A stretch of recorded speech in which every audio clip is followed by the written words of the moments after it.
Cisco Certified Network Associate, Day 3. Welcome back, everyone. In this session, we are going to cover following topics. First, I will discuss a little about the TCP/IP model and what is the need of TCP/IP model. Then we will discuss a little about the unicast, multicast, and broadcast. What are they actually? Then we will just have a look on the types of communication, that is simplex, half duplex, and full duplex. And after that, I will just introduce you some of the network devices like LAN card, hub, switch, router, and firewall, including access point. So let's go ahead. The first, I want to revise the OSI model, which I covered in the previous session. So I hope you have memorized the OSI model now. So the top layer, that is layer 7, you remember what was that? Yes, exactly. That is application layer. And after that one, you remember what was the second layer? Or in fact, we should say a sixth layer, the second from the top. You don't remember? Then pause this video and first memorize or keep in mind that what were the 7 layers. Then just continue this video. Okay. Okay. If you have done that one or if rewind, then let's go ahead. The next layer was presentation layer. Exactly. And the layer 5, that was session layer. Exactly, that's right. And after that it comes our transport layer. Exactly, you are right if you remember. And yes, guess what was the third layer? Exactly, you got it right, that was the network layer. And now we were having after that one data link layer. And obviously I think everybody knows that what was the layer 1, that is our physical layer. That's quite good if you remember it. So let me just quickly introduce you that what was the job and what were the protocols used in the every layer. So here the application layer is just where user interacts, and the protocols used were HTTP, FTP, SMTP, like that one, okay, or SMTP. These were just some example of the protocols being used in this layer. And after that, when you use presentation layer, here it was happening encryption, decryption, and after that one we were also using the encryption, decryption, that is in part of that one, that is major part, and encoding and decoding was also done on that one, encryption and encoding. Obviously everything is reversed as well, so that also we are used to do in this one. Session layer was responsible for creating, terminating, and establishing the session. Transport layer we discussed a lot in the previous layer, and the most used protocol in this one were TCP and UDP. We also covered the differences between the TCP and UDP in the previous session. That was quite a lot. Segmentation we are using, then sequencing, assembly, that lot of things we discussed. Then after that one, that was network layer. Network layer were responsible for the routing of the packets using the router. So router was used in this layer, and the protocols used were IP, RIP, EIGRP, and ICMP, like that one. Data link layer was responsible for forwarding the frames, and that was happening based on the MAC address. So frames were being transmitted in this layer, and devices used were basically switches and bridges. In this one, switch and bridge are being used in this layer. And after that one, we are having the physical layer. In the physical layer, we used to have coaxial cable,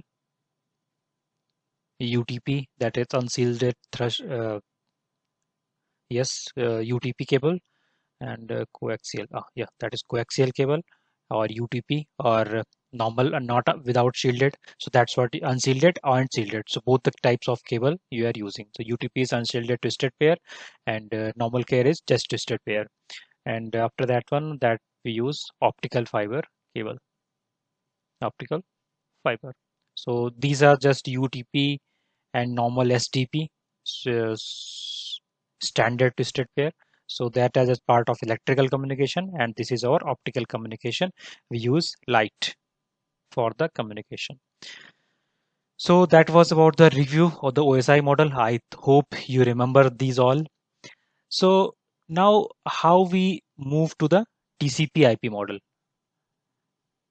What was happening actually, that I just discussed that these the top three layers, they were completely the done by the softwares. That was the job of software. Means that from the top user communication, because obviously if we are using any of the protocol, even if you are doing the web browsing, then we are using the web browser, that is also a software. And after that one, we use encryption, decryption, or encoding or decoding, that is also being done by the software. Establishment of the session, that one is also done by the software. So the top three layers were the part of the software layer. So what actually did, because if they are all in the software layer, then why to study separately? So rather than we have combined these three layers and we have given this one in just one layer, that we call it as a application layer, and that is happening in the TCP IP model. This is also called as TCP IP model, and this is our OSI model. So in the OSI model, we are having the 7 layers, and here we are having the 4 layers. So the functioning is almost same. Just because of the complexity or because of the similar rules, they have been combined together just to represent that this is the job of application layer. Obviously the transport layer is very complicated, and this is same as it is we have put it. Network layer is also a lot of things to do, so that's why we have also kept network layer as it is. And the data link layer and physical layer were little combined actually because of the frames and ports. So the bottom two levels were also combined, and they were given the name as the network access or network interface. So the job of network access and interface layer to deal with the frame along with the communication from one end to another end. So that was just TCP IP model, nothing else. The functioning of each and every layer is still remains the same, means application. So here if we talk about the application layer, then obviously it will include the job of all these three layers. These three layers job will be included in this application layer of the TCP IP model. Here each and every layer was having the separate job, and the separate job was assigned, or in fact there is not assigned, because this is a hypothetical model. There is nothing like we are having some layers in our devices, right?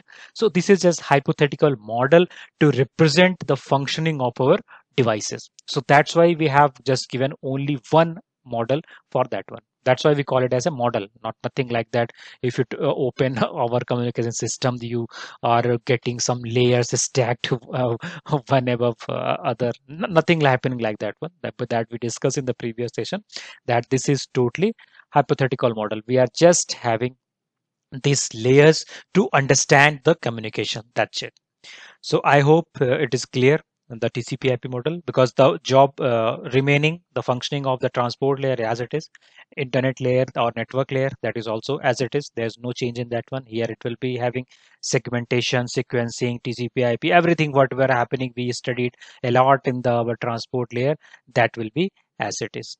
Okay, and the same thing is happening with the network layer. So here obviously in the network access interface, we will be dealing with the frames, and as well as the conversion in the our signals 0 and 1s to our transmit medium. Like if you are using our electrical signals in the UTP or coaxial cable, then the signal will be traveling in this form, that will be electrical pulses.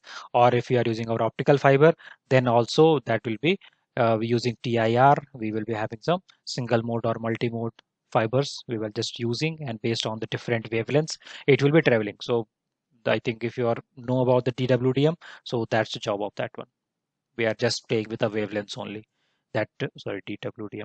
So that which wavelength travels of how long, and what is gray wavelength, what is colored wavelength. There's a lot of things in the optical fiber. If you go more deep, then we will be out of the track of the networking. So because this is obviously there are a lot of expert of DWDM only. They just take care of DWDM and optical cables. So I'm not going on that one. That is also very vast topic. Okay.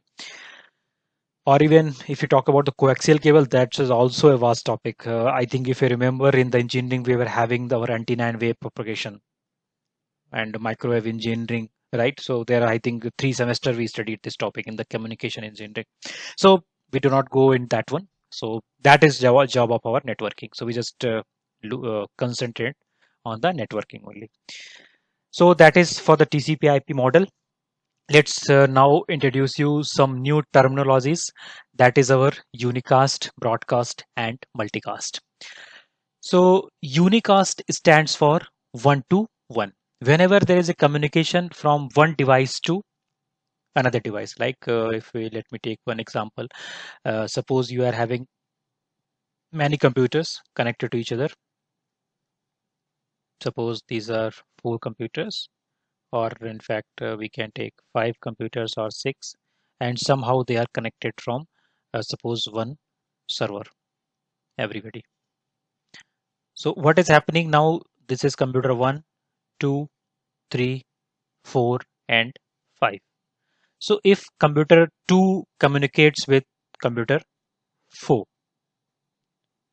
if 2 tries to communicate via server to computer 4, so that is called our unicast, because this is a one-to-one communication and they do not interfere with any of others don't care, they don't receive anything, and so that's why this type of communication is called a unicast. What about the broadcast? Broadcast is known as one to all. This is one to one, one to one.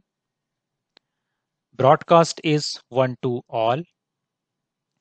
One to all means that if any of the device, suppose computer 5 wants to send something to everybody, if there are some types of traffic, right? If you know about the ARP request, if you, I think if you're new, then you don't know, then what is happening in some protocols, they need to send a frame to everybody. So in that case, what it does, it just uses some different type of frame address, and that is being sent to every of them. Suppose 5, that frame is broadcast, then it will go to this one as well, it will go to 2 as well, it will go to 3 as well, it will go to the 4 as well. So this type of communication, when any sender is sending any traffic to all of the connected devices, then that type of communication is called as a broadcast. That is our broadcast when it is one to all. So here it is a one example, like this blue is sending only to the green, so that is one to one. Here this blue is sending to everybody because these 4 hosts are connected all green, so this is sending to everybody. So that is our broadcast. Another term is our multicast. Multicast is actually, we term it as one to many. There is a difference between one to all and one to many. What is that difference? That whenever you say one to all, then if that host or person, if he wants to listen it or not, but still you are sending that traffic to this guy, either this person might not be interested or this device might not be interested in listening this type of communication, but still you are sending to this device. So that is called our broadcast because it is sending to all. While in the multicast, the traffic is being sent only to the intended recipient, means whoever want to listen it or who has subscribed for your services, only to those participants that communication will be sent.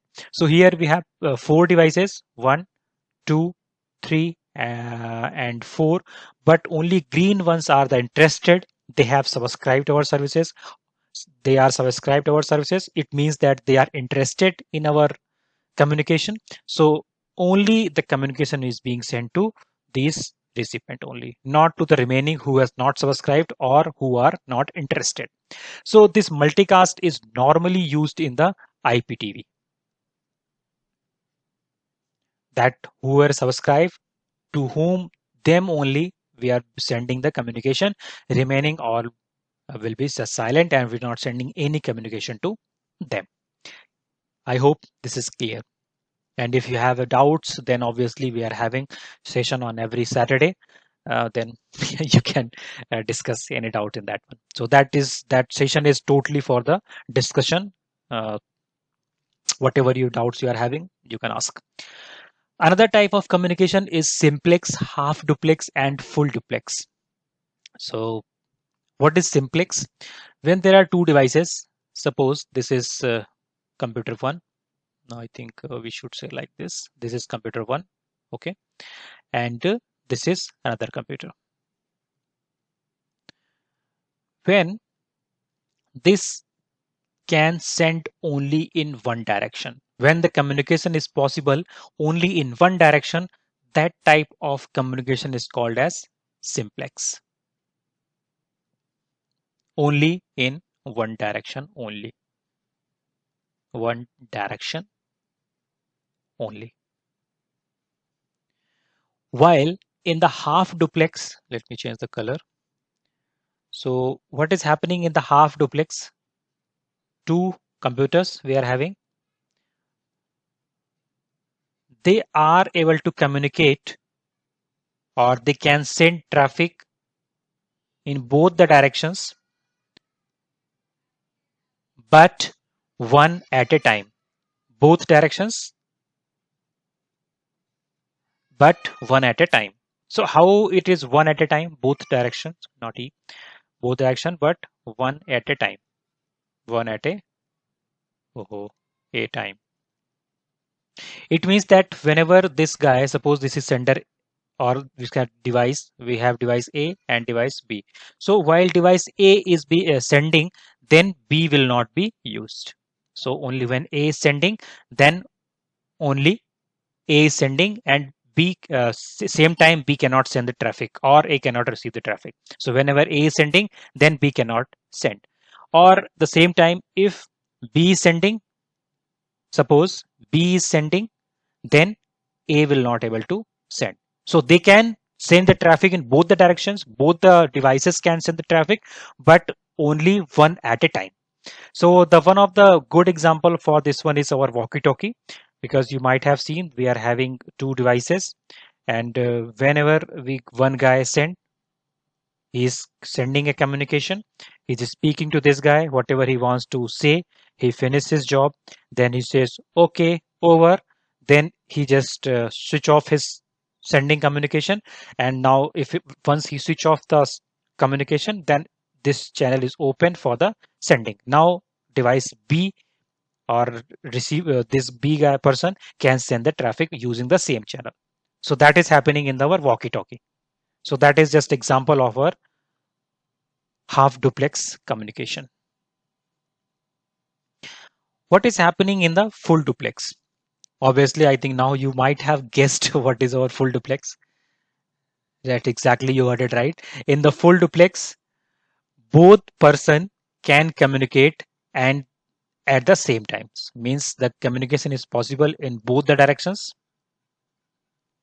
both direction communication, and that is also simultaneously. So that is our full duplex. Don't mind my spelling. I think simultaneously. Okay, LY. Sometimes in hurry I will forget it. So that is happening in both the directions, but that is simultaneously. That is called our full duplex communication. Full duplex. So that is our simplex, half duplex, and full duplex. So these are the terminologies. Although we are not using this much, I think simplex we are nowhere using. In somewhere we are using the half duplex, but mostly we are using the full duplex communication in today's era.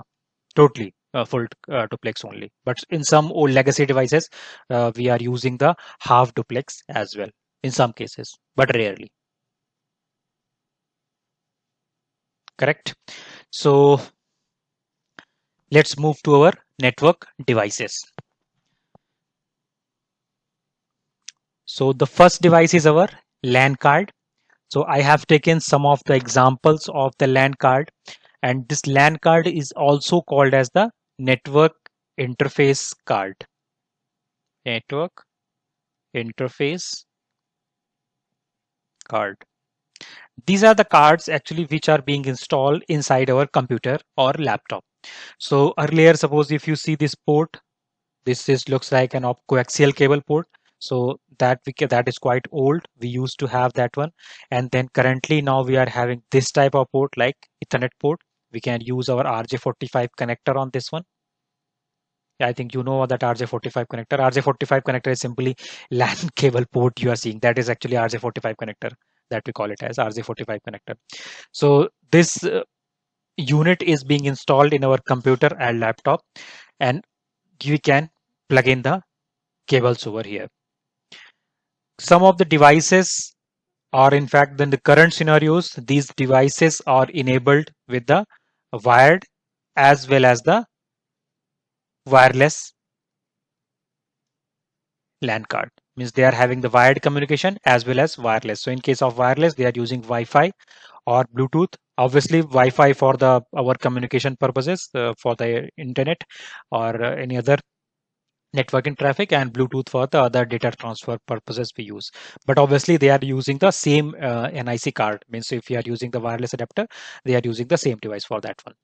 So wired and wireless are now inbuilt in the same card currently. But earlier in the, like if you remember our old computers, they were having LAN cable only, but they were not Wi-Fi enabled. So it means that they were having only wired connections, and they were not having the Wi-Fi enabled devices or in Wi-Fi enabled NIC card. So in that cases, we used to have such type of devices, which are, we can say that external wireless NIC card. So in that case, we can just plug in an USB, and then your computer becomes a Wi-Fi enabled. So currently we have some more devices like USB LAN interface, like because if you go to the market now, then you might observe that your computer is enabled for the Wi-Fi only. They are not having the LAN card. It is happening. Yes, I just one of my relatives just recently bought the computer, and they are not having the LAN card. Oh, sorry, this, yeah, LAN port, not card, LAN port. So that is only Wi-Fi enabled. So in that cases, if you require still you need the cable connectivity, then you catch such type of devices, that is USB to LAN adapter, we call it. So it just converts our LAN interface to the USB, and now USB you can use plug in this USB to your computer. So why we use this one LAN card, and what is the functionality of this LAN and NIC card? Let's have a look more on this one. So LAN card is having two addresses actually. The first one is called as a physical address, and other one is called as a logical address. Here our physical address also known as the MAC address. MAC address. So media access control is a full form, and this is also represented as EUI 48 format because it is having the 48 bits. So we also call it as EUI 48. So as it is having 48 bit, so and it is having 6 octets, right? So 3, 4, 5, and 6. So the first 3 octets are assigned to every company. So if it is a everything is related to the, suppose you bought a laptop from the Dell, so all the Dell laptops will be having same the first 3 octets, and the remaining 3 octets or the last 3 octets are depending on the network interface cards, so they can vary. And this MAC address is always unique for the devices. They cannot, it's like IMEI number for the phone, so it is always unique. They never clash with another device in the network. So these are a very high number of like 2 to the power 48 devices can be in our world, right? So such huge numbers can be assigned. And the typical example of, because this is hexadecimal, so obviously it can be from 1 to F. So numbers can, 0 to F. So like it can be starting from like one example I should say like 0 F, then we can say 1 2 3 2 AA, and it can be BB and CC, right? Because these all are hexadecimal, or CB, anything, because these are all hexadecimals. Here A represents number 11. I think you remember, right? This up to 1 to 9, they are 0 to 9, they are same, and after that one they are 10 A, 11 B, like that, 12 C, like that we continue up to the remaining terms, or 13, that is call it as D, and 14, that is E, and we are having 15 as F, right? So 10, 11, 12, 13, 14, 15. Okay. So that is 0 to 15, that is 16 digits, that is hexadecimal number. Okay. So that's how we are representing. So it can be, so this can be your MAC address. So this is always in this form, 0F or 1 2, or you can use the command of in your computer, go to the command prompt and just write the command get MAC. You will get the MAC of your machine. You can try this command and you will get it. Okay. Another part is our logical address, and logical address is nothing else our IP address. So IP address, we already know it, that is 32-bit decimal number, and that is normally represented as like this 192.168.20.20, or it can be 80.21. Anything, right? We remember, we know the IP address very well, I think, and 20. So that is having our IP addresses. So that's how it is happening in the interface card. So this is unique and this can be assigned by our administrator. So there are two ways for assigning this one. The first one, we can assign it statically, static, static, and another one can be dynamic using the DHCP. So we will just learn everything, don't worry, in the slowly. Once its turn come, we will learn this one, that how we assign the IP address in the machine. Okay. So but the two ways, static, we can assign it manually any IP address, and dynamic, it just uses DHCP server, and from DHCP server the automatically IP assigned to the computer. So normally in our internet scenarios, we are using DHCP. We are not assigning any of the static devices. We are using this DHCP server, and one IP address is automatically assigned the our computer, and then communication is happening. Okay, let's move to the next one. The next device is our networking hub, or we also simply call it as a hub. Okay, so what is happening in the hub, or we also call it as a layer 1 device. Okay, so some people will also call this a dumb device, because that does not take any decisions. So we call it as a dump device. What is happening here? Suppose you give any of the input here, and that input is being replicated in all the ports, all the ports. So that is the job of the dump device. So it is just used to connect two or more than two devices. Okay, so you are having different computers. Suppose you are having 5 computers here, or let's have 4 first to save the time, and you can connect all of them here, and they can simply communicate with each other. There is another way that you could have uh, done, that you can just directly connect in the cable between each of them, but that is not an efficient way, because if any of the communication cable disconnects, then all of the computers will not able to communicate to each other. So this is the better way, that we can use hub for this purpose. If you just keep in mind that what is the definition of this one, that it is used to connect two or more than two devices. If you go to switch, then you will observe that the definition is same. It is also used to connect two or more devices. Then what is the difference? The difference is that this is a layer 2 device. What difference does it make with the layer 1 and layer 2? So let me just introduce you the new concept. There also we are having the 4 computers. Here also I'm having the 4 computers. Computer A, computer B, computer C and D. Let me give the name A, B, C and D. Let's suppose they are all connected to here. computer B, computer C, computer D. And obviously, whenever they are connected to the ports, these ports are always be having numbers. So suppose this is connected to the port 1. The first one is right from the right side, that is port 1. Another one is port 2.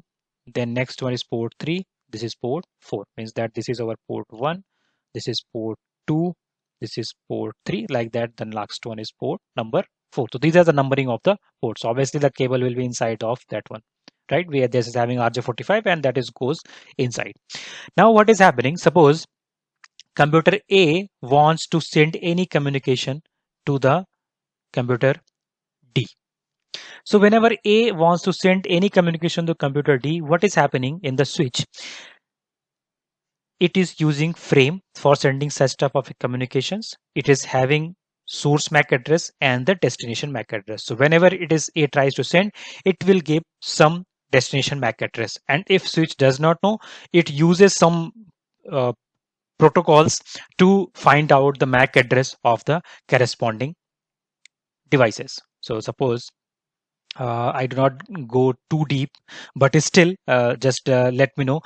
Just let me clear you that whenever A is sending any uh, frame, it will be having some destination MAC address. But we will learn more in the coming sessions. So, but as of now, it is having some destination MAC. So whenever it is having destination MAC, suppose that it is having the MAC address of D, something like that. Okay. So if it is having the MAC address D, then what it does is this A, the frame goes to the switch. Switch lookups the MAC address table because switch is having MAC address table. MAC address table. It looks on the table that computer D or the MAC address D is connected to which port. So whenever the computers are connected to the switch, switch is creating a MAC address table and it is having information that which of the computer are connected on which port. So suppose computer D is connected via 4, computer C is connected via 3, computer B is connected via 2, like that one. So these are updated whenever some communication is happening. Okay, so whenever A sends any frame to this one and targeting to the D, then this switch checks our MAC address table and then it's find out, okay, computer D is connected to the port number 4. So whenever it is connected to the port number 4, then that frame is being sent to the port number 4. And that communication is happening, that frame is being received to the destination D using the port number 4. What was happening in the hub? If any of the computer, it is having if the 4 ports, and if any of the computer tries to communicate and if it is sending any of the packet, what was happening? If it goes to the here, it is being sent to all of the ports. So obviously that is just wastage of our resources, and that is also not good in the good in the point of view of security point of view. It's also not good because they are not intended recipient, but still they are getting that frame. If they want, they can read that information. So that is a data breach, right? So that's why we do not use hub in today's scenario. We are just using only and only switches. We are not using hub. So this is very not very intelligent, but yes, it is an intelligent device. It only sends to the targeted addresses only using that ports. So that is a job of switch. Don't worry, we will still explore a lot about the switches. About there are a lot of concepts in switches. This is just an introduction, okay? But this is a difference that it takes a decision based on the MAC address table, while L2 it does not take any decision in the in the hub it does not take any decision. It just sends directly, and while in the switch it takes decision based on the MAC address table. Let's move to the router now. Router is used to connect in fact we should say that different networks. So what is happening? Suppose you are in Delhi, and you are having the 2 offices in Delhi. This is in office one, or in fact, so you should say the two buildings. So in the two buildings, you are having one switch, and from the one switch, you are having the different computers connected here. Computer 1, computer 2, 3, 4, and 5. They are in the network 1, and there is another building, or in the same building it can be, there is one different network. There also we are having one switch, or we can say switch 2. Here it is switch 1, and they are again connected to the different computers. Okay. Now what is happening if this network 1 wants to communicate to the network 2? In fact, we should say that this is our network 1 and this is our network 2. So if our network 1 wants to communicate with the network 2, we need routers to communicate. Without routers, they cannot communicate with each other. So that is the job of our router. And in the switch, till now, whatever we have discussed, switch are only no making communication between the same networks. With the for the different network, if you are going from one network to another network, we will always use router. Again, don't worry, we will just discuss a lot about that one. So there are different types of router. I have taken some pictures of that ones, like this one. And here, if you see that, in case if you see here, there are some ports here, right? So these are the LAN ports, and these are the SFP ports. We can use it here, RJ45 connector, and here we can use the SFP cable. That is the, we also get as a small form pluggable, or not to worry about that one. Okay, so these are what is the benefit of SFP, that we can use different type of SFP. Like if you want to RJ45 cable connectivity, you can use RJ45. If you want the optical fiber cable, you can use the optical fiber cable. So that is the benefit of using the SFP. If you don't know the SFP, not to worry. But still, that's I just want to tell you, because this is a new term you might not know. So you should know that we are using something like SFP. Okay, and when such type of ports are, because I have worked on that one, so I can easily recognize that there are the SFP port, and these are the LAN ports, or simple RJ45 connectors. So taking from small routers to the very large routers, depending on requirement or the requirement of the switching speed, we use different type of routers. So taking from the very small to the very big one, we can use based on our requirement. We use our routers based on our requirement. Okay, so another device we use, that is called as a firewall. Oh, this is a quite good example. So let's go to the definition first. Firewall controls inbound and outbound traffic to protect our network based on the configured rules or policies. So obviously, suppose this is your network, very good network, you are in one office. What is happening? This, obviously you will be using internet. So in the internet is just full of the good guys and bad guys. So there might be some attackers as well who try to steal data from your computer, or if you are a company, then your data becomes very important. So they try to send a malicious code or anything. So what we do, we block some of the types of traffic using our firewall. We use some policies or different type of things to use this. So firewall is not like this wall. These are actually also devices like this. So that's why I have also taken some pictures. So there are also devices like this one. So they are just get inside, and they are having some inside port inside, and some of the port outside. So like this is port outside and this is port inside. This is out to the internet and into our network. So inside is very high security zone, because this is our important to our one, and outside is just it can be anything, because outside global world is you don't know, that can be good thing or bad thing. So based on the, like if you want to block any specific computers, that or that this person is trying to access any computer again and again, then you can block that IP. I please I don't want anyone connecting from the 80 from 2.3.1. I don't want, just block this one IP. So that whenever this IP is trying to reach our network, it will be blocked and they cannot communicate further.